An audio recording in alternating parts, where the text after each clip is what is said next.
Every now and then we get lucky enough to interview a true titan of health and wellness business.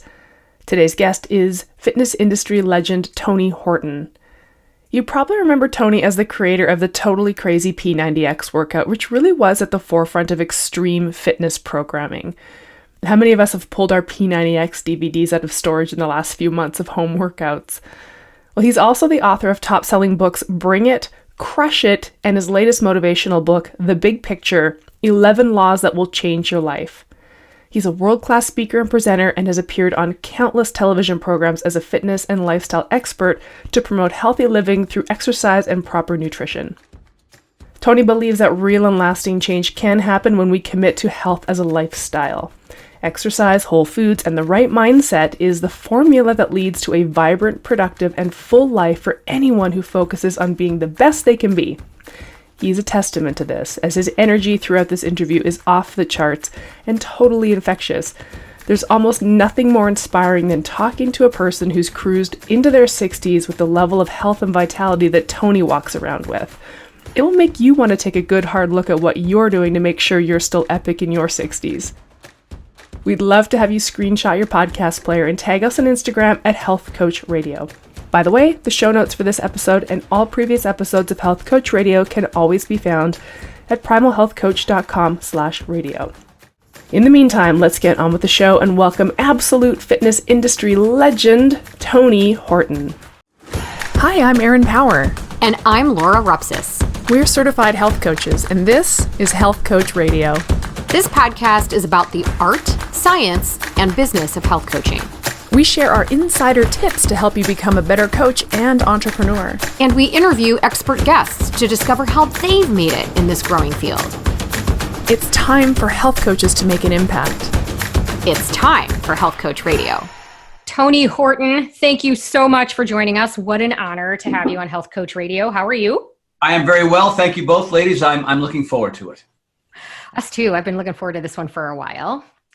So our normal MO here, we like to have every guest give us their version of your backstory. So your sort of origin story about who Tony Horton is and how you got here. All right. Well, I grew up on the East Coast. I was an Army brat. My father, we moved about 6 times before fifth grade. So, I was all over the place. Some locales, we weren't even there an entire year, So that was a little difficult for me as a child, not really being settled into one place, not having the same group of friends, going to different schools, different teachers, different teaching methods.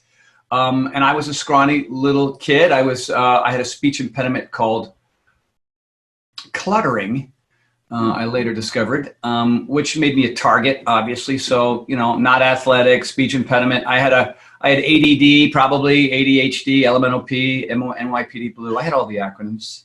when I was a wee lad. So, I was frightened to death most of the time, probably well into my 40s. I don't know. I'm kidding. But yeah, it was really difficult for me. And then we finally settled in this place called Trumbull, Connecticut. I was born in Rhode Island. And it was rough. But then I got through high school and I managed to go to deal with that. And I went off to URI, University of Rhode Island. And I kind of felt like I kind of reinvent myself. I had this really interesting conversation with my father's brother, my uncle. He said, hey, forget about what's happened to you all these years. And I know you've been struggling quite a bit, but you're going to this new place. Nobody knows you. Kind of lay low, spend more time listening. You know what I mean? Keep your trap shut for a little while. And that helped me a lot. You know what I mean? I didn't, even in college, I had a C- average. I wasn't doing very well. I never even graduated. I'm still 6 credits short. But I did take a weightlifting class. I remember the one thing that sort of really upped my GPA was the fact that I was just taking this class just to get biceps so I could attract girls. Apparently girls like personalities as well. I was unfamiliar with that, knowing that. So that developed later.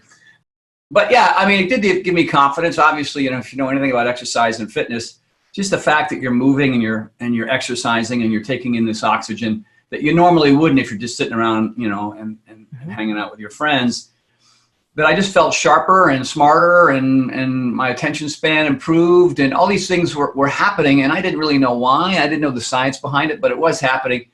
And that one semester, my GPA went up. Weird. I showed up to class more. Weird. I took more notes. You know what I mean? I slept better. There were some interesting things happening. But, you know, then I came out to California. I came out in 1980, so I've been out here for a long time. I came out here on a bet, really. A friend of mine said, hey, you want to come out for the summer, see what happens? And with no hesitation and $400 in my wallet, I did. You know, I ran out of money in Boulder, Colorado, and I was a street performer at that point. I would, in the summers back in college, I was waiting tables, but I would spend a lot of money on things I didn't need, and so I'd have to go out in the street and do these mime routines. Yeah, I mean, I was very animated. A lot of it was X-rated stuff I probably can't even do anymore, technically. You know what I mean? But it was you know, it was provocative, and it was outrageous, and you know, and I would make $25, $30, and I could live on that for a little while. And so I had to do that in Boulder. And Boulder is one of these places where there's street performers everywhere. At least there was back then. I think it hasn't changed. And I made about $125, as I recall, which is, you know, holy crap, more than a fourth of what I had before I started. So that got me all the way to Orange County, and I slept on my buddy's sister's floor for the whole summer. And the only way I made money was, you know, painting houses and doing mime down at the Huntington Pier. And I was in California, man. It was 1980, and I was loving it, you know. And then when it was time to go back to finish those 6 credits, I told my parents I'm going to wait one more semester, and everybody on the East Coast is still waiting. So 40 years later, here I am. But you know, I was, like I said, I wasn't a fitness guy. But you know, the one thing about California then, and it hasn't changed much now, but the whole country is like this now. I mean, that's how the whole California kind of sets some trends, right? So there were gyms on every corner here, and it was really amazing, you know. And back on the East Coast, you saw them at the high school or at the college. There weren't gyms that you could join. There was no aerobics gyms or bodybuilding, and they were here. And this is cool, and this is new, and this is where the women were. So that's where I went. You know, I was looking for a partner, and you know what I mean. I went to clubs too, you know what I mean. But it just seemed like a better way to meet real people who were sort of interested in their health and their wellness. And that's where I met people like Mark Sisson, and you know, back in the old days, guys like Andrew Lessman and many others that are done really well in this industry. And yeah, so I got, you know, I was into it. I was taking aerobics classes, and I was going to the track with Mark. You know, Mark was a track athlete, so you know, I was just sort of learning about what it took to get fit and to get strong. Now I was still drinking beer and smoking pot and doing lines, you know what I mean? I was still that idiot, you know what I mean, on some level, because I was a young kid in California and easily swayed to do things I shouldn't have been doing. And then eventually, you know, I got a real job. I mean, I was doing everything. I was a handyman, and I was a plumber, and I was a carpenter, and I was assistant manager at a men's retail store. I mean, I had every odd job, and going to the pier. You know, there were points in those early days where I was completely out of money. My parents weren't going to send me another dime. They said, get in your car and come home. And I refused to, you know. So I would put on the mime makeup, man. And I'd go into UCLA and I would do mime, or I'd go down to the Santa Monica Pier or wherever. And, you know, people are making, it's really hard when you're performing to feed yourself. It's a completely different energy, you know. Especially when people are screwing with you and taking your money out of your hat, and you know, and I would just try to make whatever I could. And on the corner there, I used to live on Pacific Avenue and Bay Street, and there was a liquor store on the corner, and they would sell Cheerios and yogurt, and I would live on that 3 meals. So, I mean, I would have just Cheerios and yogurt for breakfast, lunch, and dinner, and you know, whatever. I was in my early 20s, and I was having fun, and I didn't care, and it didn't seem all that strange to me, and you know, but I was still doing all those things, and I was going to the gym. And then I eventually I got a real job, sort of, as a production assistant at 20th Century Fox. So here I am on this movie lot, and there's, you know, Sly Stallone and Dolly Parton and, you know, all these big movie stars. And there I was, you know, feeding cats and making coffee and delivering scripts and hiding the pot, you know, whatever the gig was, whatever I was supposed to be doing. And, you know, my boss at that time, a guy by the name of Harlan Goodman, who was in the music industry prior to trying to make movies. And Harlan noticed that I was getting fitter and fitter, you know, because I was pretty dedicated. I was going to Gold's Gym and World Gym. So Gold's Gym and World Gym, this is where Arnold and Lou Ferrigno and so a lot of the bodybuilders were working out. And then I would also go to, you know, other gyms that were kind of more about aerobics. You know, I was spending most of my money on that. But I was feeling better. I was looking different. And Harlan noticed, and he said, man, what are you doing? And well, at that point I had an agent. I was trying to be an actor as well, and I was, getting the occasional gig, not very much. I had a Lowenbrow commercial that actually got me my first SAG card, or was it a Beck's commercial? I did 2 beer commercials back to back, oddly enough. And so, I did whatever my agent told me, go to the gym. You look a little flabby and a little scrawny. And so, it was really my agent that got me going to the gym. It was purely for aesthetic reasons. It wasn't for anything up here that, it wasn't about health and wellness. It was just about getting jacked, bro. You know what I mean? Getting buff, getting a 6-pack. There's too many people who are still thinking that way. Mm-hmm. And so that my boss noticed, and I started training him in the morning before we both went to work. And, I had that job for, I don't know, maybe a year or 2. And in that time, he lost about 45 pounds, was looking really good. Everybody was noticing. And so he couldn't make a movie to save his life. He and Julia Phillips, who co-produced with her husband, Close Encounters of the Third Kind, Taxi Driver, and The Sting with Robert Redford and Paul Newman. So these 2 hooked up, and they were on the lot, and I was working for them. And they tried and couldn't make a movie. And then eventually that little production company broke up.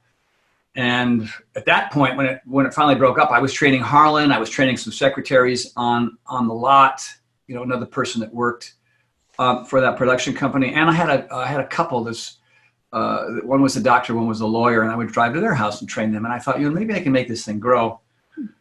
And so Harlan went back to rock and roll, and Julia, I don't know what happened to Julia. So all of a sudden I have a training business, and I'm still doing mime at the pier, and I'm still doing carpentry, and I'm still, whatever. I got rent to pay. And then, as the story goes, to make a long story good, Harlan Goodman was walking down the halls of East End Management on Sunset Boulevard. It's in the Valley now, but it was on Sunset. And Tom Petty was walking in the other direction. And Tom Petty's from Gainesville, Florida. He saw Harlan Goodman. He said, hey, Harlan, you look fantastic. I'm fat and I'm going on tour. And how do I look like you? No. That's my Tom Petty. Until I get my Bruce Springsteen, okay? Because none of them are good, all right? So Harlan said, call Tony Horton. I write about this in my last book. I wrote a book called The Big Picture, and kind of a funny moment. And so the phone rings. My roommate, Bob, the guy who said, hey, let's go to California, I don't know, umpteen years earlier. He says, hey, somebody's saying that Tom Petty's on the phone. I said, dude, hang up. Come on. So he hung up on Tom Petty. The phone rang again. Hey, it's Tom Petty. I think he hung up on me. So Bob looks at me and goes, dude, it sounds a lot like Tom Petty. So I said, hello? Hi, it's Tom Petty. I'm a friend of Harlan Goodman's, and I'm fat, and I got to go on tour, and can you come to my house? I live in Sherman Oaks. You know where Sherman Oaks is? I go, yeah, I know where Sherman Oaks is. So the next day I went to his house, and, the gate opened up, the big long driveway with trees, and it was this spectacular pad, all rock and roll, golden platinum records on the wall. Tom comes out, he's smoking a cigarette. Hey, I'm Petty. Yeah, hi, how are you? I'm going on tour in 4 months. What can we do? So, I went in there, we did some body weight exercises, but I got him a heavy bag and got him the old Life Cycle. Remember the old Life Cycles, those gray monoliths that you lined up in every gym. And I got him a bench and some dumbbells and a couple of mats and, whatever. And, those first couple of weeks were pretty scary. I thought for sure I was going to break the guy, he didn't know what to do. He'd never lifted a weight in his life. He'd only held a cigarette and guitars, up to that point.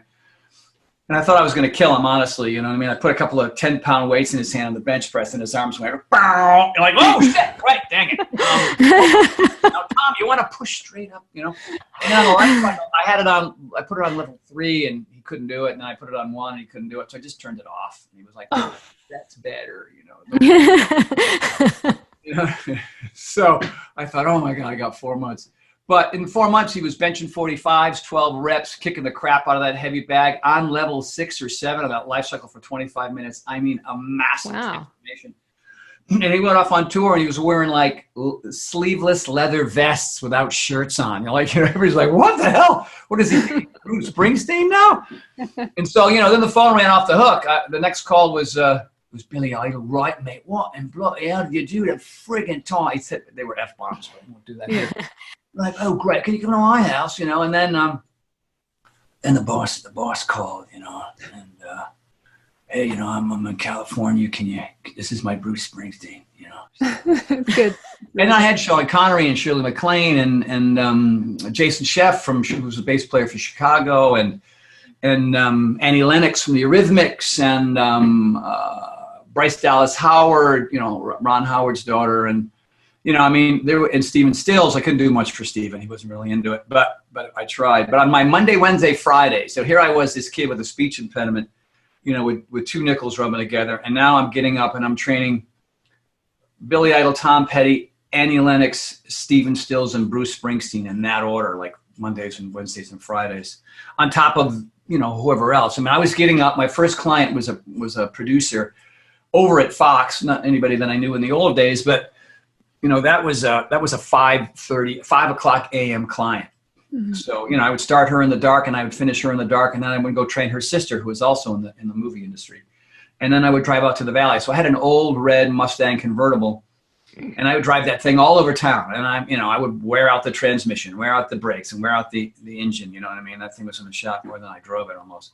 And that's how it started. You know, that's how my early days were. And I had a 2-bedroom apartment that I lived in for 21 and a half years. Wow. 21 and a half years in Santa Monica, with an awesome view of the convalescent home, which is where I thought I'd end up. Go down the stairs, across the alley, and into the convalescent home, get in a wheelchair, and look back at my old apartment and go, those were the days. You know what I mean? But fortunately for me, you know, I was making a few bucks, and I was starting to pay off some bills and things like that. And I was, you know, I'm a skier, so I was able to go on some ski trips.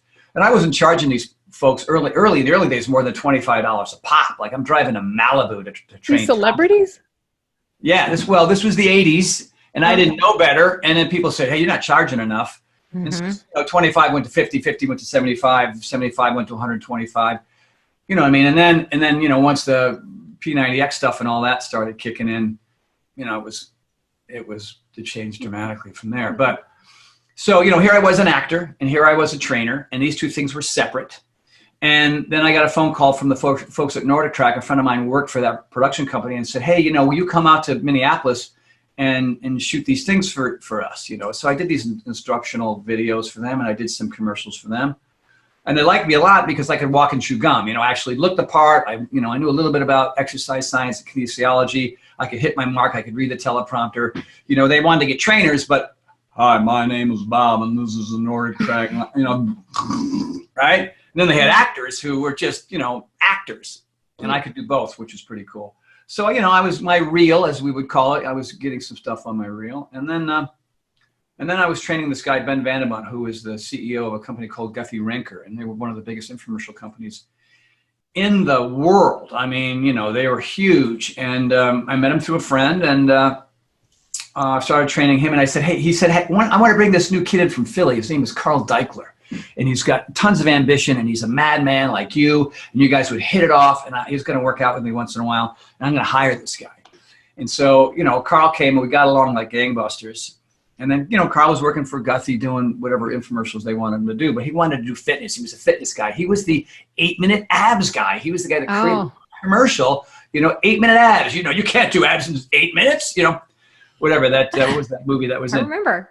Yeah. So Carl said, hey, I want to do a little side project for you. Ben's going to let me use the production folks and the editors and some of the cameramen in the studio, and let's do this thing called Great Body Guaranteed. And so I'm going to use you and my girlfriend's trainer, Debbie Sievers, and let's just shoot this thing. And he paid me $2,000, and you know, I'm still pretty broke and broken down car and a view of that convalescent home.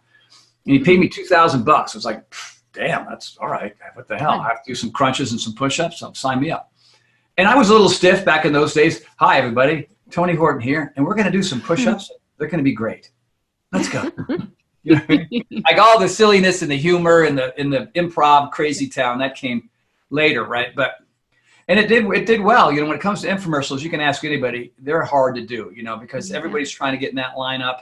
And you're spending all this money, and then you have to spend money on media. And then if you spend all that money on media and nobody picks up the phone, you can do that once or twice, maybe again for 2 or 3 weeks, and then you're out of money. Yeah. And so we did this thing, and it worked. And so we spent more money and more money. And so we were buying, you know, these, what we call them wild spots, you know, Poughkeepsie, New York, and Miami, and, you know, San Diego and Kansas City. And We would spend $5,000. It would make 10. We'd spend 8. It would make 16. We'd spend, whatever. We'd spend 12. It would make 30. And it's like, holy smokes, this is a real little company. So he left Guffey and he said, I'm going to do this thing for real. And then we did something called Power 90. And, it was 6 days a week and eat right. It was the real deal. Like he said to me, well, what do you do with Tom Petty and Bruce Springsteen? And can you put all that in front of a TV without all the equipment, without the heavy bag, without the life cycle, without all, all the extra weights? I said, yeah, I'll figure that out. And so, it was just another gig and I was whatever, still even, doing mime gigs in Vegas, whatever I could do, right? I was just trying to make ends meet. And to make a really long story good, and then we'll get to the Q&A. Nobody bought it. Nobody bought it because I looked at TV and went, damn, 6 days a week and eating vegetables. Where's that thing where I can just, do this? Thigh Master. By the way, I was in the original Thigh Master commercial too. Oh. Yeah, Google that one. It's like Okay. I don't know what I'm doing this with. I don't know what I'm doing. And but what was weird is this is the advent of the internet. Now the internet was brand spanking new, and people were having cameras and getting in chat rooms. And so people who were doing it, the few that did buy it, started submitting their before and after photos to us voluntarily. We didn't ask for them. We had a test group, and we were using the test group as a means in which to show what would happen. But people probably looked at that with a lot of skepticism and said, oh, those are people in a test group. They're probably, eating nothing but celery and working out 16 hours a day. And, and the reality was that people were trying it. It really worked, and they were submitting these pictures. So we took out the test group footage, and we put in this real grainy, hideous kind of at-home bad lighting footage into the infomercial, and it went like this. Boom. Wow. So, at that point I'm getting royalty checks. Early on I get a royalty check for like $30 for a month. And then it was like the following month, $100. Like, oh, this is money for nothing. And then once we were using footage from real folks and it went like that, I went like, oh, I can pay off that Visa bill. I can pay off that American Express bill. I can go buy that car now. I don't have to live in this apartment anymore. Oh, what is that? A 5-bedroom house? Take it. It was, nothing. And then bang. And then my life changed. My life changed. Then I'm walking the streets, whatever. I'm at the grocery store. Oh my God, you don't know what you did for me. And, I'm like, oh my God, who is this person? I hope I didn't do anything wrong. You know what I mean? And, it was just really, really crazy. And, I didn't have any furniture in that house, right? I was just freaking out every month trying to pay that mortgage.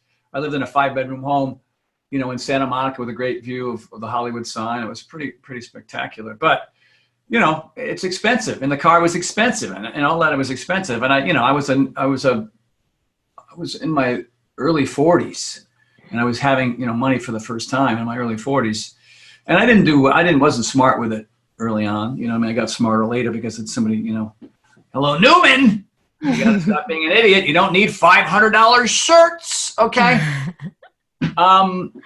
So then, then I started freaking out because, what goes up does come down. And then, so Carl said, what do we do next? And I said, let's do something for people who are overweight, who are really struggling. That part of the community that's really, that's being neglected right now. Right. And he goes, screw that. We're going to make Power 90 harder. Like, oh God, we could barely sell Power 90. So we made this thing called P90X. Okay. Yeah. So, yeah, same thing. Nothing. People started submitting the before and after pictures, and now some video. And I could put furniture in my house, and I could start, getting a, 401ks and really, getting my retirement funds put together. And my life changed dramatically after that. It was, not everybody recognized me, but when your infomercial is on 24 hours a day, 5 or 6 channels at a time. Right. For months and months and months and months. So we had the #1 show, the #1 media spend, and that went on and on and on and on, So, and only a couple of years earlier, I was broke. And so that's how it went. And, and a lot of things have transpired since. I was with Beachbody for 20 years, and we made P90X2 and X3 and 22-minute hardcore and dozens and dozens. And the one-on-one series, there were 3 years of that. And of course, there were all the supplements that came with that. And it was an amazing run, and I had a lot of other opportunities. I've been to over 60 military bases around the world. The DoD, the Department of Defense, and Armed Forces Entertainment called me and said, "Hey, we want to go to South Korea. We want to go to Japan. We want to go to Europe. We want you to go to almost every single base in this country." And so, that was an amazing thing. So my whole world opened up. My whole world changed dramatically. And during that time, I met my wife. I met Shauna, and I was still single for most of it. And she didn't even know who I was. She thought I was the shake weight guy or something. She had no idea. She was at the front door. It was a blind date, and her friend said, "He's the P90X guy." And she was like, "What is that? What does that mean?" So not impressed, right? And so we've been together for 10 years and married 5, and it's been an absolutely cartoon-like. Amazing life, amazing life. And all the people that I met, all the friends. There are so many people who did my program who just, showed up at the beach when I was working out, just find me and stalk me. And half of them are my friends. The other half have restraining orders. No. Yeah. So, I know thousands of new people as a result of this thing. I have these challenge groups. I have these Paragon events at my home now, where I have people coming from around the world. We were supposed to have one last weekend, but obviously we had to cancel it. We might have to cancel the one in June. Right. You know what I mean? And so, all the experiences and all the opportunities, now I've got my own supplement line called Power Life, which is, this company came to me. And my relationship with Beachbody is still really strong. I'm kind of an ambassador for them. We're not doing any new content. They're kind of starting to move in another direction. And I felt like, I needed my freedom. So, I did Next Level with Gaiam, TV Fit and Yoga, and Next Level's, out for people if they have a Roku or Amazon Prime or Spectrum or whatever it is. And so that was really cool because they gave me tons of freedom to make that the way I wanted to. Hopefully when this, coronavirus thing is, gone, we can get back to work. And then the supplements a lot of them sold out in 3 weeks. So we kind of didn't anticipate that. And now with the coronavirus, the factories are sort of on hold. But, these are good problems to have. And so right now, what I'm doing with myself is I'm doing 3 free workouts a week on Facebook Live. Last night I did a plyo workout for folks. I did a yoga on Saturday, and then I did a cardio one this week. And I shot my first of many workouts for the Gold's Gym community. There's 3.5 million Gold's Gym members around the world. And, they came to me and said, "Hey, will you do these for us?" So, I'm just trying to stay busy right now and do whatever I can. And that's why I'm talking to you guys because, it's just good to keep working it. You know what I mean? Instead of staying at home and wigging out. That's most of the story anyway. So I just want to ask you a question. First of all, I have so many notes, like I don't even know what direction to go. There's so many questions I have, but the first one that comes to mind for me is, let's say, imagine for a minute, this is 20 years ago. Would you ever in a million years imagine that you'd be here? No. Right? No. My life has been a series of serendipitous mistakes. You know what I mean? Right. What is luck? Luck is opportunity meeting readiness. So there were a lot of times early on when I came out here, there was these 2 guys, they were young, ambitious dudes, and they wanted to do a audio program for people who would go into the gym, put in their Walkman, and listen to me talk them through a series of workouts. And I just screwed that up. I wouldn't show up. I was so nervous and so freaked out because remember, I had a speech impediment, right? Yeah. And I was basically over it by that point, but I had to read copy into the microphone to play so people would hear. And I would practice it and I would screw it up over and over and over again. And I was so embarrassed. So that opportunity didn't happen because I wasn't ready. But when I was doing all this acting work, I was going to improv class, I was going to scene study class, I was going to auditions and getting rejected over and over again. And I did stand up for 2 years. So, and a friend of mine said, "Hey man, you're funny. Why don't you and I write some jokes and go do some open mics?" And I just said, yes. Right. And was I funny most of the time? No. But, when I finally got my act down and I, smoke a little pot before I went on stage, I didn't give a shit, right? So I just got up there and I went wild. I did this mime routine at the end that you couldn't do now, can't do. But I would play Nine Inch Nails and I would play Radiohead and I'd get up on stage and I'd go wild. And it worked. You know, I mean, I didn't make any money. I was just going to open mic nights and doing whatever. But when you're building confidence in that arena, right, and you're also working with celebrities, and you go, oh, celebrities put their pants on just like everybody else. And so, you know, I'm not, you know, I'm going to hanging out with Bruce Springsteen. I'm going to Billy Idol's house, going to parties at Billy Idol's house. So my confidence went from 0 to 1,000. And so, you know, when that opportunity came along, I went, okay, yeah, let's go. Let's do this. And then Carl said, the thing that the big variable for P90X, I'll be quick here, is he said, I want you to be the guy that you are when we work out together. And if I have to bring you down, I'll bring you down. But I want you to be a friggin' madman, okay? And I went like, all right. You know, goes, here it comes. You know what I mean? And so I could just be free, right? I mean, I knew these routines inside and out. They gave me a whole year to develop P90X. Like, who are your experts? You know, how are you going to do Kempo? How are you going to do Pilates? You know, let's talk to your number one yogi guy. And let's create something that's different than everything else on the market. And somehow it still is. I mean, you know, I've got a challenge group on Facebook called P90X Never Dies. And I get 100 people a week that want to join that group from around the world. You know what I mean? And they're downloading all my stuff on Beachbody On Demand. And it's basically how I'm paying my bills right now. And I don't even work for that company anymore. So has it gone up lately? What's that? Has it gone up more lately? Oh my God. It's insane right now, of course. Yeah. Yeah, I mean, Beachbody had 475,000 downloads last week. Oh my gosh. Yeah. Well, that doesn't surprise me at all. I'm on, you know, so we're in this industry, right? So a lot of the people we follow and the groups that we're in are all fitness or health related. And there's a couple of fitness specific groups because I own a CrossFit affiliate, but fitness is really my thing, and especially for women. And there's a couple of groups. And now that nobody can go to the gym, they're all freaking out. Of course. You know, yeah. And you know, how do I do this at home? 3 days a week. Yeah, you know so what I mean? Beachbody, P90X, all of those are fantastic. And I mean, what a phenomenal opportunity for people that are looking for an opportunity to start an online business. Like now is as good a time as any. But the reason I asked you that question earlier, and I'm so glad you said this out loud, that the serendipitous part, what all sounds like one big accident or a series of accidents, was opportunity meets readiness. If you weren't ready, if you hadn't been out taking steps and doing things to get you there, you wouldn't be here. And I know Erin has a story like that. I have a story like that. I wouldn't be here if I hadn't done that before or that before. And it's about just getting out there, because like you, there are so many people I think that can relate to your feelings of insecurity, whether it's yours as a speech impediment or here's the other thing, when it comes to just fitness in general and weight training.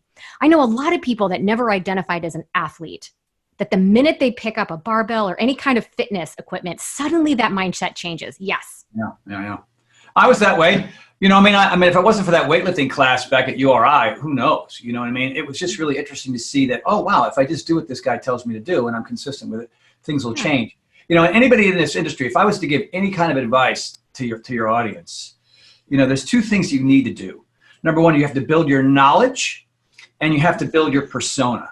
All right. Because there's a lot of really smart people with PhDs that are as dry as toast. And, you know, we know how Americans and people around this world respond to people. Why are certain television shows more popular than others? How come certain celebrities keep going? There's a certain formula that they follow, right? They're always reinventing the wheel, right? They're always staying up with trends. You know, if you're just a Pilates instructor and you don't have much of a personality, good luck. Hello. Yeah. You know what I mean? I got pretty decent at martial arts. I got pretty decent at yoga. I got pretty decent at resistance training. I got pretty decent at proprioceptive training. I got, you know, I mean, I do it because I have the attention span of a gnat on crack, right? I don't want to do the same routines over and over and over again. And I also, because here's 3 things that I learned that help build my entire platform. People stop exercising because of boredom, injuries, and plateauing over the course of time, or, you know, lack of results over the course of time. So if you're a bodybuilder, you know, then you're only going to get so much, right? So you're going to be pretty horrible at plyometrics. You know, if you love spinning, don't try to do a pull-up anytime soon. You know what I mean? So the idea here is to become, you know, really diversify your platform, right? So that people go, wow, he can help me with this and he can help me with this. And he's also a great motivator and he's got some great information. And his delivery system is unique. So my delivery system is very different than a lot of other people. There's a company called Tonal, and as soon as this whole thing clears up, I hope to start working for those folks. You know, they want me to Guyam did that with me. Guyam said, we want you to be the face. Like we have 20 other trainers, but based on how you do what you do, we're going to take you from somebody who doesn't work for us as the face of Guyam, which is pretty amazing because, you know, I mean, and right now, if you look at Guyam's platform, and not to pat myself on the back while I tell you how awesome I am, but 80% of their downloads is next level. It's my routine, my stuff, right? They have 20 something trainers, but 80% is this thing because I already have a built-in fan base. Tonal's going to be doing the same thing. They say, please come on our platform and have fun, right? Because we know that exercise kind of sucks, all right? There's a very minute percentage of people who love it. Do I love it? I don't love it. I did plyo last night in front of 1,000 people on Facebook. Did I want to do it before I started? No, not really. But, you know, I read John Rady's book, Spark. I understand the importance of exercise. It's the reason why as a 61-year-old, I don't know what that feels like compared to a 21-year-old, but it feels kind of better. But when I was 21, I was sleeping in and drinking too much and smoking pot and eating double cheese chimichangas. I'm not doing any of that anymore. I haven't had a drink in 30 years. You know what I mean? Taking an aspirin, I mean, my head's got to explode for me to take an aspirin. You know what I mean? So how can I do this as organically and as authentically and as cleanly and as healthy as I can? You know, I eat vegan meals. I eat paleo meals. I eat keto meals. I eat pescatarian meals. I eat Italian meals and French meals. I'm not any of those things. I just eat food that I know that is generally healthy so that if my great-great-great-grandparents looked at it, they go, yeah, that's cool. Because it ain't Fritos in Red Bull. You know what I'm saying? So I stay away from the processed thing. I mean, because I like feeling good. I like having energy. I like climbing ropes. I like going around the pegboard like I'm on the friggin' moon. You know what I mean? I like being strong. I like kicking the ass of kids that are half my age. You know what I'm saying? And so... And I like funny. I like funny and I like animated and that, you know, I mean, I grew up watching comedians like George Carlin and Sam Kinison and a lot of people that, you know, Jim Carrey, you know, and Buster Keaton. I used to watch, you know, I like all week I've been watching Three Stooges. Three guys beating the crap out of each other. I mean, why is that funny to me? I mean, because I'm immature, I suppose. But you know what I mean? It's like this is, and I think, for people who are looking in and listening and want to get in this industry, don't try to do what you think other people want you to do, and don't do what you think is going to be popular. Do you. Yeah. Now, you might not know who you are yet, right. And that's going to take some time.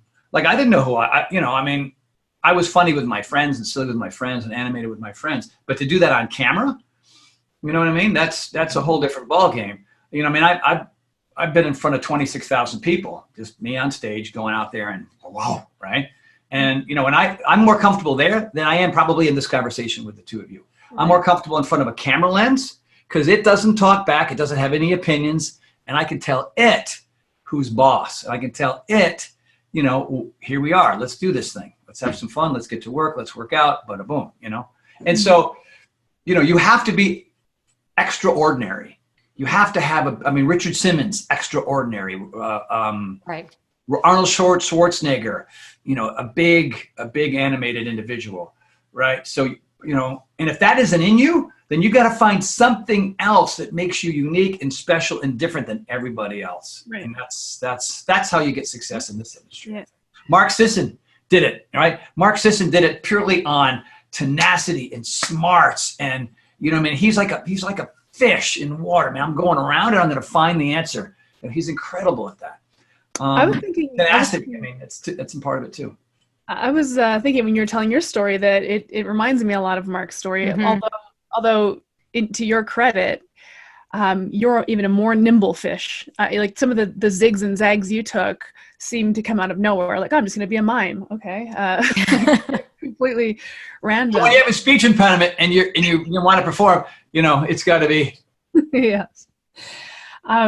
But I love that story because what I was taking from it when you were telling it was like, here's a young man who's trying to figure out what he's good at.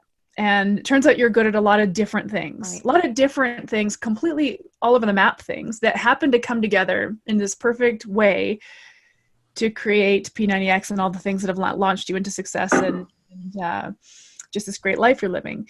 And so I think that your advice is really sound in the sense of like, don't try to be something that needs to, don't try to fill a hole in the marketplace. Just find out what you're good at. Like, go through an exploration and try stuff out, and you're going to figure out what you are good at, what you aren't good at, what comes naturally to you.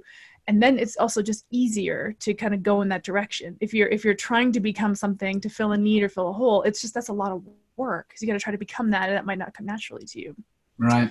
Right. But that was a really good pep talk. And this whole idea of pivoting and just like kind of changing directions on a dime, that's Mark's number one advice for business success is be nimble enough to pivot when the opportunity in front of you slams the door shut, you got to be able to pivot away from it, or an opportunity presents itself, you got to be able to pivot towards it. But if you got these lead shoes on, you can't pivot quickly, then you're stuck, right? Health Coach Radio listeners, have I got a treat for you. To get 72-hour free trial access to Primal Health Coach Institute and a 50% off coupon code to the How to Become a Health Coach virtual summit featuring video interviews with over 30 industry experts, visit primalhealthcoach.com/HCR today.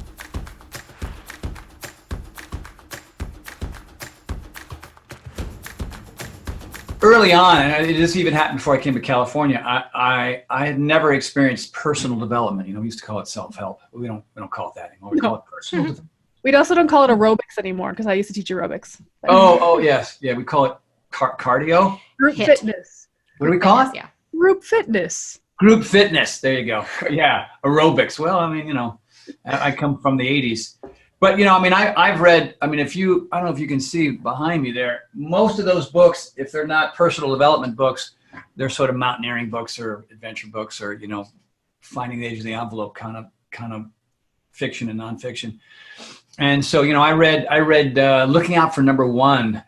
I keep wanting to say it's Andrew Weil, but it wasn't Andrew Weil. And then the next book was Your Erroneous Zones, right? So I just picked these up at like a used bookstore when I was waiting tables in Newport Beach, Rhode Island, a bunch of years ago. And I was like flipping pages as fast as I could.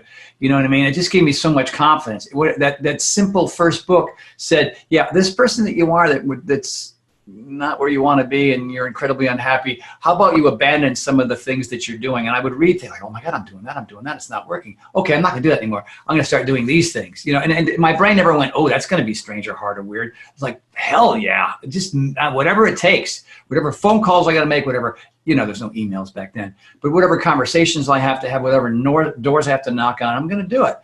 You know what I mean? And maybe, things weren't improving right away, not by any means. But it was really fun to just start practicing, and being fearless maybe for the first time. And, I was the world's number one procrastinator. I would put everything off. But, you can only be so miserable for so long and so broke for so long and so single for so long before, something's going to kick you in the ass. And so I just kept reading and reading and reading. Keith Ellis's book, The Magic Lamp, it was a big game changer for me. It really helped me steer me in the right direction as to who I am and what I'm supposed to do. And he even said, write down all the stuff you ever want to be. Like, here's one list that it would be given to you, like airplane pilot, astronaut, president of the United States, Brad Pitt and Jim Carrey, and if they just said, here, Tony, you can be this thing. What would that list of 20 things be? The other list was, if you're willing to work your ass for it, what would it be? So these two lists were different, right? The richest man in the world, I don't have to do anything. Whatever, I'll open up my own gym or something. And so you would pit them against each other, right? You would go, okay, and then eventually you'd come down to one or two things. You'd have to narrow it down to one or two things. And then he would say, do it over and over again. Make two different lists. And the same crap came up over and over again.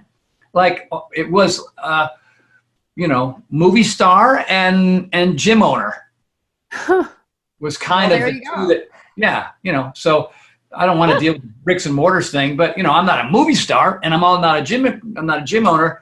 But I'm a popular fitness guy. That's right.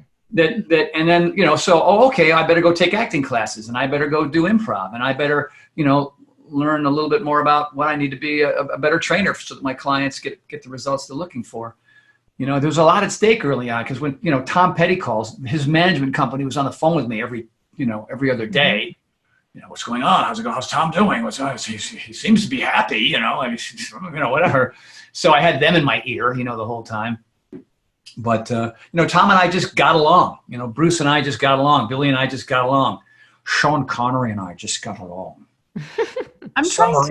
Submarines don't react well to bullets. Okay. I'm trying to think of what the what like an equivalent metaphor would be to Tom Petty phoning you. You know, like Tom Petty's not gonna. Well, he's not gonna call anybody. Okay, let's move on. Well, the Japanese call that a satori, right? A sudden moment of enlightenment or a tipping point. You know what I mean? Like Gladwell's tipping point. You know, these things only occur as a result of the hard work that you've done before they occur. Like going to the gym and exercising and then getting Harlan in shape and then Harlan getting those kinds of results. So there you had proof positive that whatever he was doing was working. What's the source of that? Oh, Tony Horton. You know, and you go to, you know what I mean? It's like for these tipping points to occur, there's got to be some groundwork before they occur. Right? That takes weeks, months, years. You know what I mean? I got here in 80. That didn't happen until maybe 9 years later, 8, 9, 10 years later. I don't know like what time, but yes. Yeah. Okay. Thank you for just like putting that in like nice little bow, because people listening might say, I know we get into a little pessimistic mindsets a little bit. And I think that's what part of the journey of entrepreneurship or branching into a passion project or whatever it is. It's like, the imposter syndrome stuff, whatever it might be. Who am I? This isn't going to work for me. Oh, Tom Petty called you. Oh, great. That's not going to happen to me. But Tom Petty calling you didn't just happen out of the blue. Like there were absolutely specific steps that led up to Tom Petty calling you. You know, there has to be a certain amount of tenacity with this thing. Right. Like I have, and I'm going to say their names. I have a friend, one of the most talented, handsome, funny guys I've ever met. I mean, you know, I wanted to mentor him, and I tried to mentor him. Fortunately, this coronavirus kind of slowed things down. But I could kind of feel that, you know, he came from a small town in another state, and then he stayed here with my wife and I for several months. And, you know, he got a gig, but there were these other opportunities that kept coming his way, and I knew he was ready, but he would shut them down because he didn't want to piss off the people that he was working for. And I said, hey, man, you got to make that work. You know what I mean? Here's another guy that wants to, you know, this one acting coach wanted to take him and said, dude, I can make you a star. Yeah, I don't have time for that right now. Or there was other little things. And, you know, he just, as funny as he was, as handsome as he was, as fit as he was, as diversified in his fitness as he was, he just didn't want it as badly as I did. Another friend of mine who's a former Israeli Navy SEAL came here from Israel. A year and a half ago, he couldn't speak English. He's a stunt man. He's an actor. He's just, I mean, he would have been the next Arnold Schwarzenegger. You know, he had to go back to Israel because of this whole thing, and hopefully he'll be back. But I mean, he saw no obstacles. There was no point at any time, regardless of whether he got, you know, 10 no's in a row, he just kept going, right? And so that's Arnold Schwarzenegger. Maybe that's me to a certain degree. I still have a little bit of a procrastination factor. You know what I mean? Like, you know, I like sleeping till 9, going to bed at 1. You know what I mean? Like, ooh, why not? I'll do that for a couple of days, and then I'll go back to work. So I'm a believer in yin and yang. You know what I mean? The pendulum's got to swing in both directions. Work really hard, go like crazy, and then just, nah. You know what I mean? I don't know. Mark's not that way. Mark's like, over here all the time.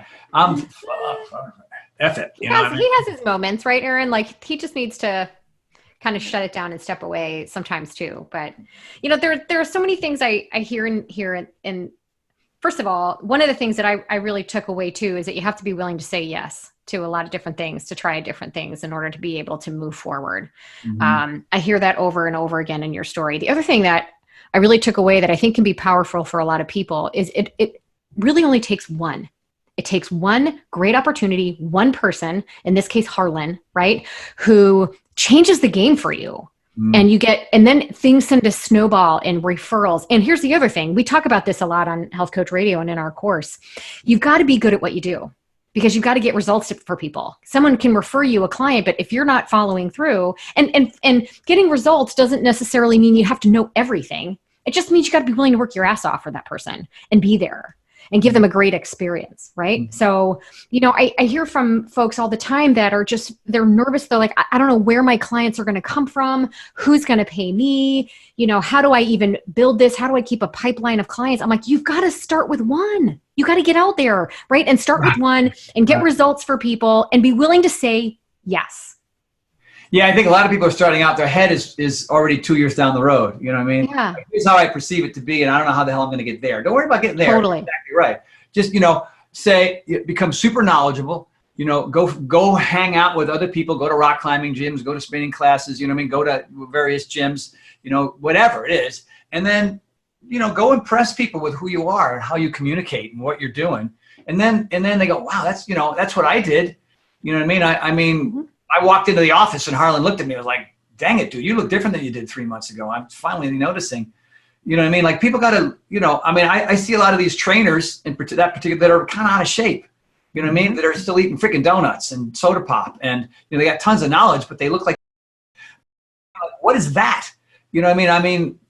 When you're super vascular and really striated and really muscular and you can do really cool physical things, other people are going to notice that right away. I mean, this here, the gob and the bod is how you present yourself before you even open up your mouth. So that's number one.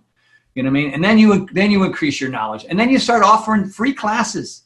Hey man, I'm doing this class. It's going to be really great. You guys are going to dig it. No charge. Just come on down, and you do that a lot. You know what I mean? You got to throw right. You got to throw that thing in the water and then nothing, and throw it in the water and nothing.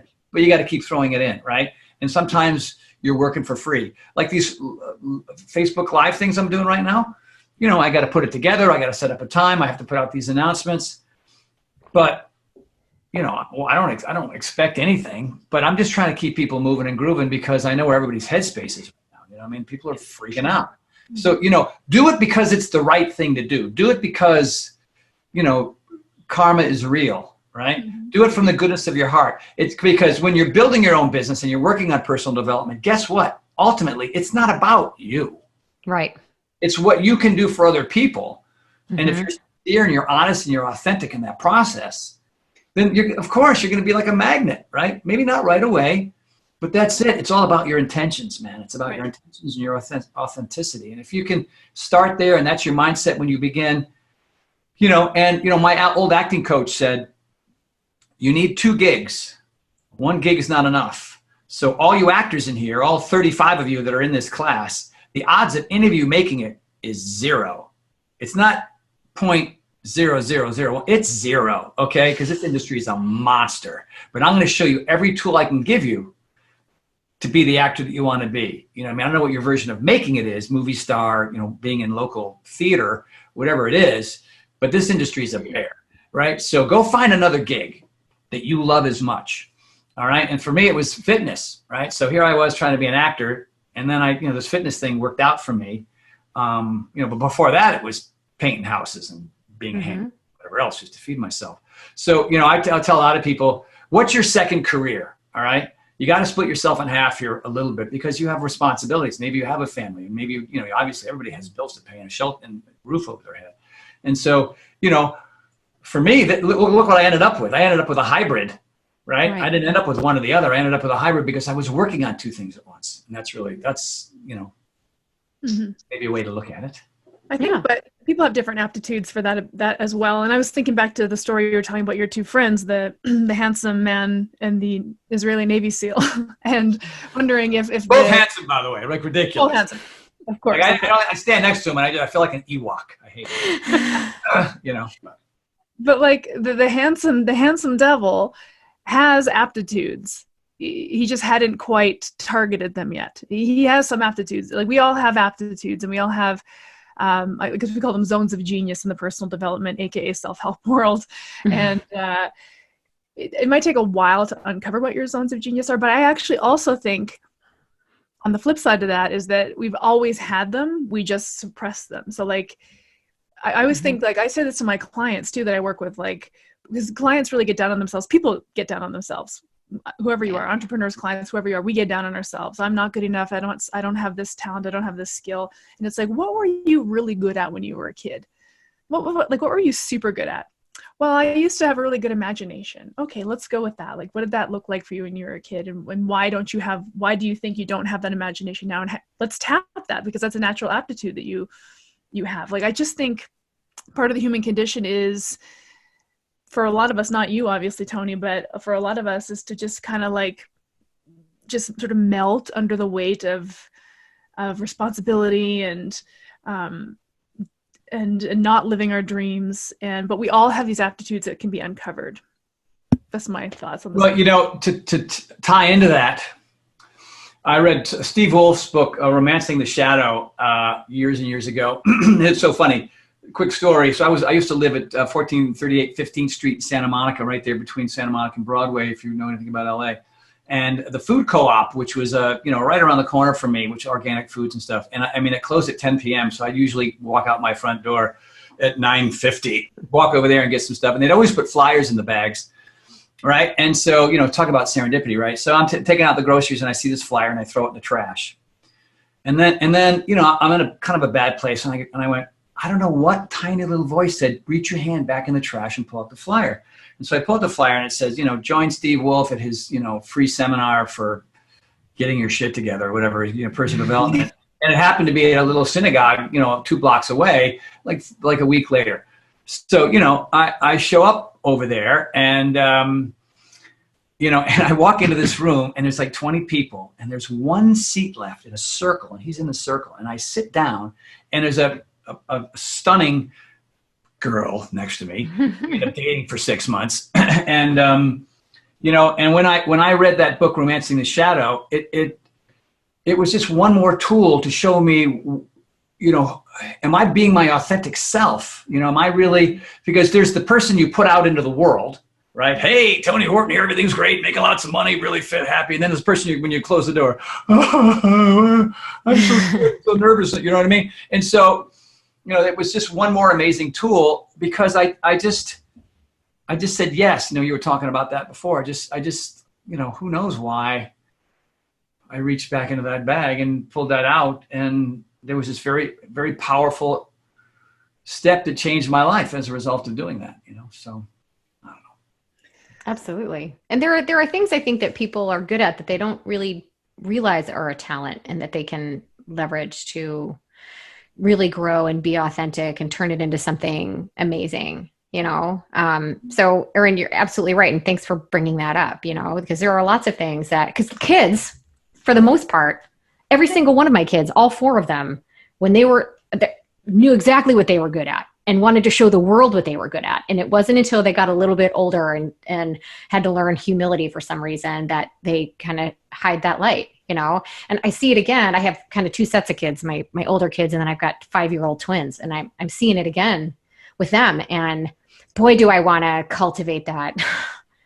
I want to, like the difference between like, what do you want to be when you grow up? Yeah. Versus what do you like to do and what are you really good at? And like, maybe that's the question we should be asking even our grown ass adult selves, because we see people who come to school with our school to be a health coach. It's like, yeah, okay. I mean, yeah, you're going to get a health coaching certificate, but like, what do you want to, like, who do you want to be and who do you want to help and how, and how, we just kind of get bogged down in this sort of like who I want to be when I grow up and what, like these labels, kind of silos. And we're not thinking kind of those little tendrils that made us who we are, the foundational kind of root system of us. It kind of, I don't know, it goes away after a while.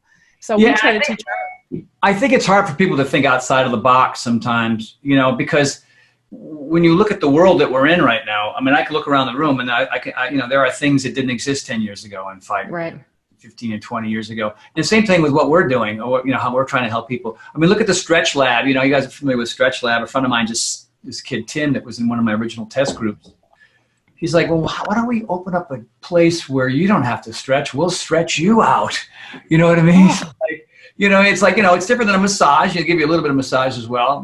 But there are people that like, boom. And I don't know how many he had in the end when he finally sold it. But there has to be a certain amount of that. Like, if you have to look at society and say, what you know, like I created these things called power stands. I have a patent and trademark for power stands because whenever I went to the store, I would see these push-up stands that were horrible. Like the handles were horrible and they were rickety and they hurt my hand. Like who would what? How about a wider handle? How about tip forward to protect my wrist? How about a round base because they're not going to go anywhere? To me, it just made sense. You know what I mean? And Aaron, the point that I wanted to make was when I was doing that shadow group. So we would go to these shadow groups. You know, there was this course that you would take, and I did it for a long time. And we'd have these resolution exercises where one person would have an issue or a problem they're dealing with. And this took us, you know, it was like an 8 or 12 week course. And so I think in the end, after that group of 20, we became a group of 8, and we would go to Dr. Wolf's office, and we would sit and we would, you know, kind of collaborate and talk about what was going on and where we were struggling. And this resolution thing was so basic and so simple. I wish I had it in front of me, but I think I can remember it. You'd have one person, and you had 1 minute to describe what the issue was, like what you were struggling with. And there was another person who you were facing, and we had a candle in between us. You know, it was this kind of this really kind of a nice moment. Everybody else sat in a circle. And so let's say I was the person who was trying to figure it out, whatever it was. Yeah, you know, hey, I know I only have a minute, so I'm just going to tell you this one. And you look right in the eyes. You couldn't look away. You had to keep your eyeballs on somebody. You know, at least you had that sort of intention, right? And I would say, I'm trying to start this business, and I don't really know what to do, and I feel like I'm all over the place, and I feel like I'm wasting my time, and my boss at the restaurant is up my butt for, you know, cutting out hours because I'm trying to start this business. And I'm just, you know what I mean? I don't, should I stop? Because I need this other job because I need to pay my bills, but this is my passion over here. I don't know what to do. All right. And then the other person's job was to say to you, I hear what you're saying. Let me ask you a series of questions. How does that make you feel? All right. And it makes me feel confused and awful and terrible and whatever. And then they would say, okay, can you go deeper? Does that feeling that you have, that feeling of frustration and anger, does it trace back to something that you dealt with early on in your life with your parents or your school or whatever? Can you take it back? Like other examples of when this sort of, you know, when you were at an impasse and you couldn't find a solution for it, and then you go deeper. What kind of emotions come up there? You know, and then, you know, you were asking people to go in deeper and deeper. It's like ineptitude or great sadness or it brings up depression because there's a pattern here in my life. You know what I mean? And then they would say, okay, is there anything that you think as of right now that you can do about it? Like, what can you do between today and when we meet 7 days from now? What are the tasks? What are the action steps? I know I sound like Tony Robbins. All right. What kind of paradigm shift? I'll go all the way. What do you need to freaking do? Who do you need to call? Who do you need to write? What kind of conversations do you need to have? Right? Do you need to go to a bank to get a loan to start this? What are the things? And then, you know, maybe you come up with something there or not. But the following week, there was that group waiting for your list. And like, what did you do? Right? And that was the whole point, because some people just sort of, like you said before, Aaron, they're just like the weight of it. Like they'll just sit in the muck and the mire of it as opposed to taking whatever steps. And it doesn't mean those steps that you take in the course of those 7 days are going to change anything, but at least to get the ball rolling, at least you're doing something, right? At least you're getting some answers. And you're standing at the bottom of the staircase looking at the top stair thinking that's an impossibility, and all you have to do is drill down to the little micro stairs. And I always love this analogy or this story, I guess, that Seth Godin uses, the story of the 1/4-inch drill bit. I don't know if that's familiar to either of you guys, but like people don't go to the store to buy a 1/4-inch drill bit. They go to the store because they need to make a 1/4-inch hole, but they don't actually need a 1/4-inch hole. They need to be able to install the shelf bracket into their wall, but they don't actually need a shelf bracket. They need a shelf, and they don't really need a shelf. They need the books up off the floor, and they don't really need the books up off the floor. They just need their house to be tidier. Like the 1/4-inch drill bit's the thing you think you need, but really what you need is this. And so what happened in that session was like you got really expertly coached down to the granular next step you needed to take, and then you could take that little piece home and say, okay, I just got to build an action plan around this. That's all I have to do right now. That's coaching. You know, I write that about in my book, The Big Picture. It's about reverse engineering. You know, I mean, it's that simple. Like, you know, you're basically trying to predict the future by looking at all the steps prior to the that final moment. I want to be on the top of Mount Kilimanjaro. Okay. Picture yourself on the top of Kilimanjaro. You got a flag with your friends. You're taking pictures, yippee-yi-yay. Great. What did it look like that morning? Like, what were you doing that morning before you're going to go to the, well, we're packing up our tent, right? We've set up a time. We had our communication before, right? Putting our stuff in our backpack. We know we got another 6-hour hike to get to the top. And so that's what okay, so what did the day before look like? Well, the day before we were like, maybe 2,000 feet short from the summit. All right. We're in a different kind of climate. We were wearing different kind of clothes because we weren't that, we were having, but what did that look like? What did breakfast look like? Right? What did it, like, all the way down to, you know what? I think I want to climb Kilimanjaro. All the way down that way, right? All right. So what was your next step? I pick up the phone. Who do I want to go with? I email, hey, Billy, Sally, Tom, and Ann, I want to go to Kilimanjaro. Do you want to go? None of you want to go. Well, then you can go F off. I'm going to find other friends. You know what I mean? And so you have to actually see it. Now, will it happen exactly that way? My friend Scott did that. He went to Kilimanjaro. On the 4th day, a 100-pound rock was dislodged, rolled down the hill, and landed and smashed and broke his big toe.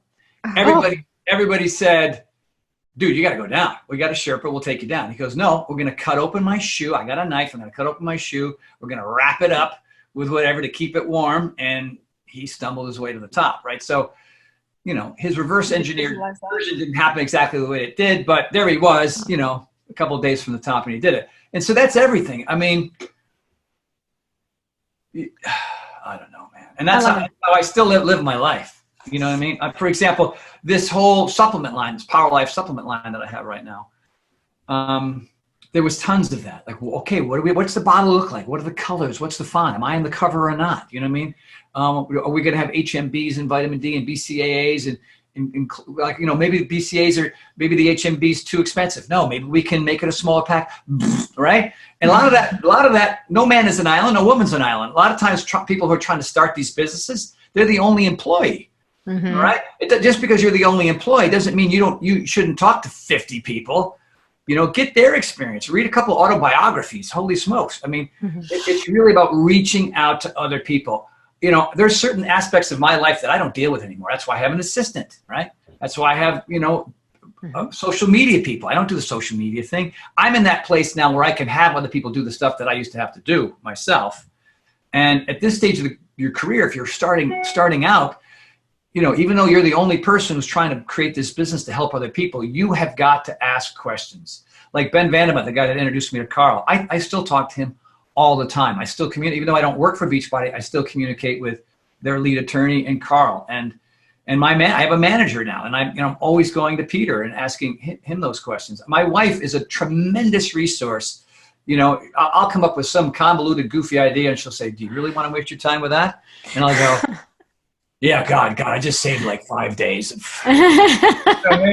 And what that means is find your tribe, because your tribe will help guide you to the right place, so you're not meandering off in all these kind of weird places that are, not really where you want to go. And you have to trust your tribe, right? A lot of people have people around them and they ask questions and then they ignore their good advice. Sometimes that's not good. And so a lot of time, and you have to kind of clear out the people who you no longer don't bring any value. Yes, but it's my brother, and we were in business. Okay, well, your life sucks. You're still a bit depressed. You're all out of money. You know what I mean? And it's your brother's the problem. So you need to have a conversation with him, and you got to know exactly what you got to say before you have that conversation. And you got to do it with love, and you got to do it with authenticity. And you can't bark and scream and yell at the guy. You know what I mean? It's got to come from a really honest, beautiful place, because your life is tick, tick, tick, death. You know what I mean? Mm-hmm. Birth, school, work, death. That's it. That's the whole friggin' journey. Nice. So you better make it work, especially if you're in your 30s or your 40s, right? So anyway. So is your book out now? Yep, it's been out for quite a while. It's called The Big Picture.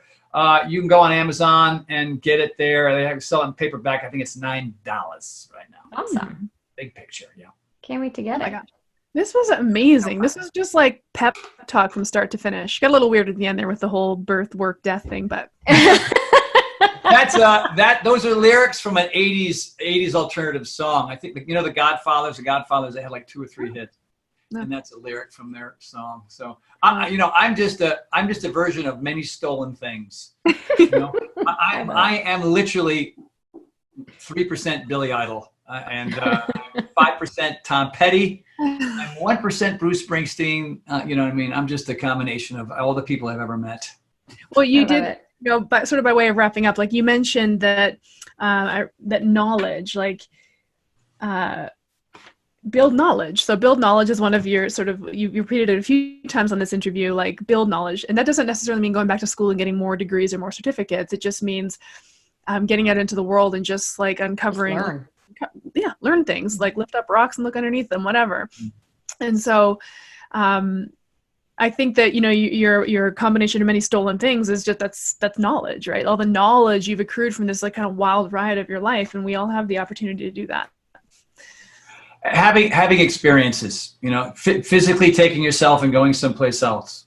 I've been heli skiing. I was scared to death of it for years, but I went and did that. And the people that I met and the experiences that I had build that knowledge, deciding to get up on stage and doing stand-up comedy, right? These are experiences that I kept immersing myself into that helped me learn things. It helped me, it also exposed me to people that altered my life forever, right? So it really is, it's a combination of the people that your tribe, and the experiences that you have with them.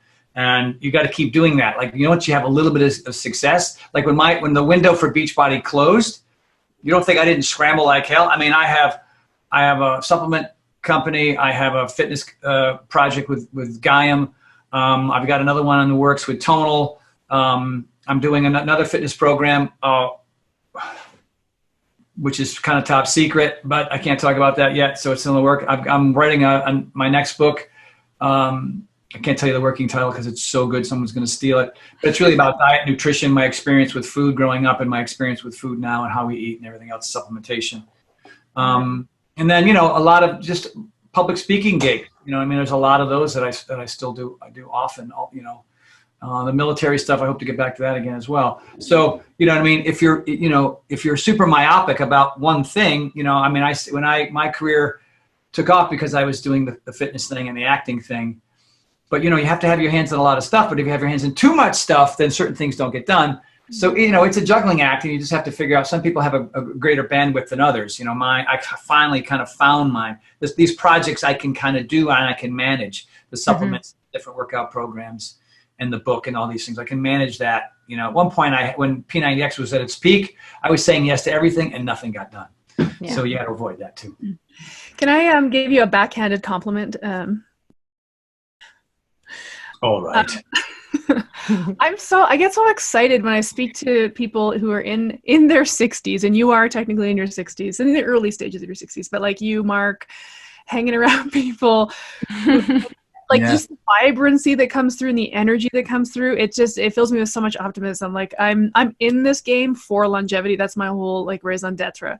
And so I have no line of sight as to what I'm going to be like when I'm 60 or beyond. So I love being in the energy of people like yourself, because it's like, yeah, that's how I'm going to be. I'm going to be just like Tony when I grow up. That is an awesome point. And here's the thing that I want to add to that. I know we're past the hour, but whatever. Your health and wellness is everything. That's the foundation of who I am. All right. There's two things I can control: what I do physically and what I put in my mouth. The weather and the coronavirus and people's moods and traffic and all, I can't control those things. But the two things that I can control change everything. It changes my perspective on how to deal with the things I can't control. And it also prolongs your ability to be successful long-term, right? So, a lot of people who are 61 are done. You know what I mean? They don't look like me. They don't act like me. They can't do what I can do. And so, any hope that they're going to have a second career is toast, because they've abused themselves physically, mentally, emotionally, and spiritually for decades, right? Like I did that for the first 30 years, right? For the last 30 years, not a drop of alcohol, you know what I mean? No drugs at all. A lot of the insanity that I was doing earlier, I stopped it. Like I don't even go in the sun. It's a giant death ball in the sky. That thing, I hate that thing up there. But I was in a tanning booth at the Sports Connection 4 times a week. I was the brownest man you ever met. But, now I'm still paying the price, with all kinds of different skin things and Obagi this and whatever, you know what I mean? I've got a basal cell right here in my cheek that I'm working with right now. And, you know, like bad behavior in your youth comes out later on in life, and, you know, you can get it back. You got to go to yoga. You got to have your mindfulness practice. You should be meditating by now. You should be, you know, doing tons of cardiovascular exercise, because that replenishes the heart, the lungs, the legs, your organs. You know what I mean? This is important as well, especially now with the coronavirus. The virus lives in your lower lungs. Most people only use the top half. When you have a part of your lung removed, they take out the bottom, because most people don't use it anyway. But during cardiovascular exercise, and I learned this from Mark Sisson, that's where you're doing. That was too much. That's planting curve, right? So, you know what I mean? There's basic rules to the road, and if you know what they are and you follow them, then you can start this career in your 30s, in your 40s, 50s, and your 60s, because your 70s and 80s and 90s don't look like everybody else's. You know what I mean? Why shouldn't you be a beacon of hope based on your behavior that is the antithesis of everybody else in your age group? I mean, come on now. Yeah. Well, and I had that thought, because like right now I work with women in their 40s, right? Because that's who I am. And then it's like, well, what happens when I'm 50? Oh, I'll work with women in their 50s. And then it was like, someday I'm going to be a health coach working with women in their 80s. And like, it's wild to imagine that, you know, 40 years from now, when I'm in my 80s, that's going to be a viable, that potentially will be a viable community. Like 80-year-old women in 40 years aren't going to all be walking with canes. Like we're all going to be still lifting in the gym, right? Maybe. Not if they're working with you, girlfriend, right? You're going to have your tribe. Awesome. Thank you so much for giving us this hour. Thank you. Laura, Aaron. Every second. Well, you're very, very welcome. My pleasure. I'm glad to be here. Yeah, you know, and it's good that you're doing this. You know, it's good that you guys are still working in the midst of all this insanity, and I'm glad to do it. You know what I mean? I try to stay as busy as I possibly can right now. You know what I mean? Our house has never been cleaner. I will tell you that. The garage is next. It's just so funny how, you know, because you can only watch the news for so many minutes and go, okay, all right. I know. You know what I mean? They say the same thing over and over. Yeah, to clean up house. I mean, cleaning house is everything. You know what I mean? Organization gives you the freedom to live the life that you want. And when things are where they're supposed to be, and you can access them, and you don't have to spend 25 minutes finding your phone, you know, then that's just one more step in the quiver of important things that one needs to do to become successful, I think. So, I love it. Thank you very much. Thank you so much, Tony. This podcast was brought to you by Primal Health Coach Institute. To learn more about how to become a successful health coach, get in touch with us by visiting primalhealthcoach.com/call. Or if you're already a successful health coach, practitioner, influencer, or thought leader with a thriving business and an interesting story, we'd love to hear from you. Connect with us at hello@primalhealthcoach.com and let us know why we need to interview you for Health Coach Radio. Thanks for listening.